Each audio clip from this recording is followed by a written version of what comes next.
Assalamualaikum warahmatullahi wabarakatuh. Perkenalkan, nama saya Yusril Hanif, NIM 23505100083. Di sini saya akan menjawab soal perpajakan.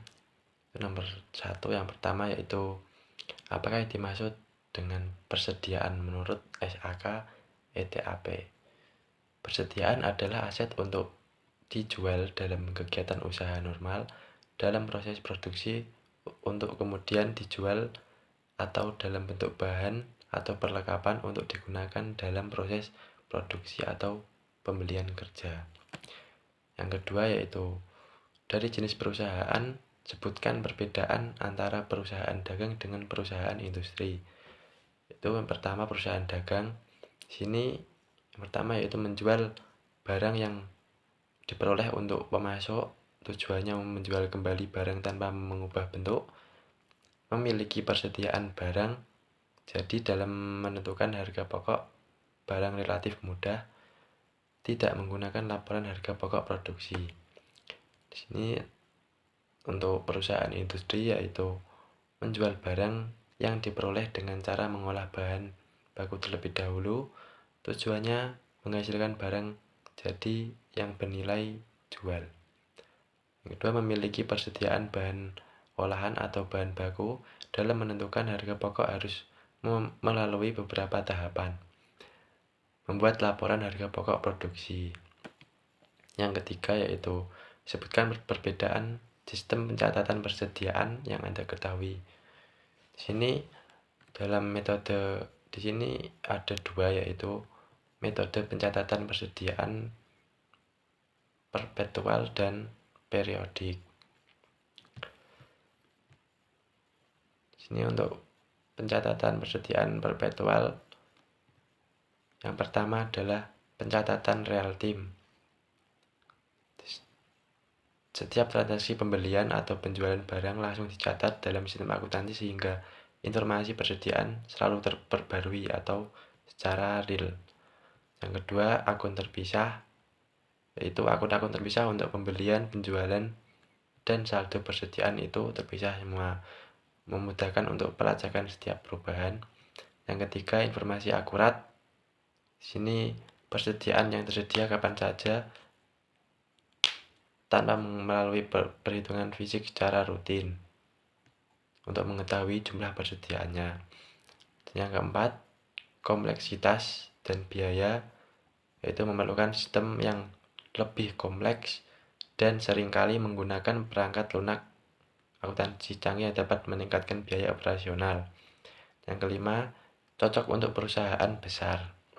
Di sini yang kedua dalam metode pencatatan persediaan periodik. Ini yang pertama, pencatatan pada akhir periode. Jadi pencatatan persediaan hanya dilakukan pada akhir periode. Yang kedua yaitu sederhana dan mudah diterapkan. Yang ketiga, informasi terbatas. Di sini perusahaan hanya mengetahui jumlah persediaan di akhir periode. Di sini yang keempat, biaya rendah. Karena tidak memerlukan perangkat lunak khusus atau sistem yang rumit, metode ini lebih hemat biaya dibandingkan dengan metode perpetual. Yang kelima yaitu cocok untuk perusahaan kecil. Oke, di sini soal yang keempat yaitu dalam melakukan perhitungan persediaan akhir tahun 2011, perusahaan menggunakan metode FIFO. Berikut adalah data transaksi tahun 2011. Bisa dilihat ya di PPT. Di sini untuk sini udah dijelaskan untuk jurnalnya, penjualan dan pembelian.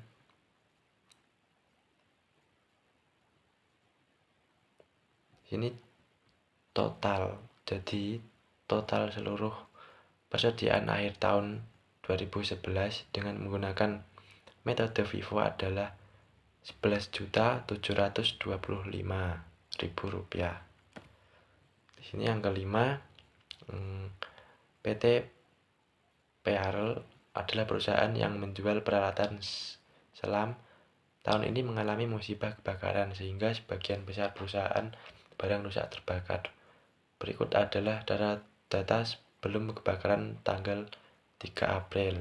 Di sini bisa dilihat ya. Di sini hitunglah nilai kerugian PT PLL atas barang dagang yang terbakar apabila perusahaan menggunakan metode laba bruto. Ini yang pertama yaitu laba bruto sebesar 20%. Di sini HPP yang didapat yaitu 132.500. Jadi nilai kerugian PT PLL dilihat dari laba bruto 20% adalah 20%-nya dari 132.500 yaitu 26.500. Yang kedua yaitu laba bruto sebesar 15% dari penjualan. Sini penjualan bersihnya yaitu 110.000. Jadi nilai kerugian PT PLL dapat dilihat dari laba bruto sebesar 15% yaitu sebesar 16.500.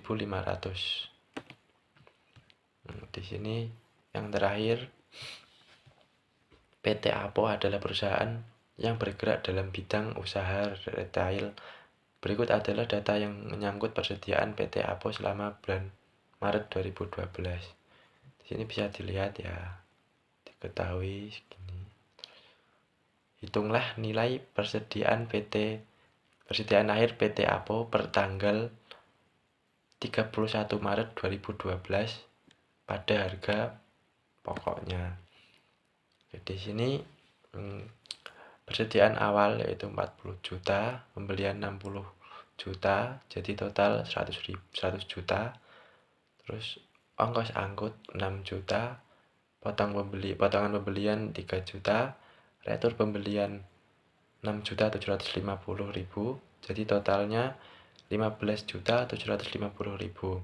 Di sini untuk mengetahui persediaan akhir yaitu pembelian dikurangi penjualan, yaitu persediaan akhir adalah 100.000 dikurangi 100 juta dikurangi 15.750.000, yaitu senilai 84.250.000 rupiah. Jadi di sini nilai persediaan akhir bagi PT Apo per tanggal 31 Maret 2012 adalah 84.250.000 rupiah. Sekian, terima kasih. Mohon maaf apabila ada kekurangannya. Assalamualaikum warahmatullahi wabarakatuh.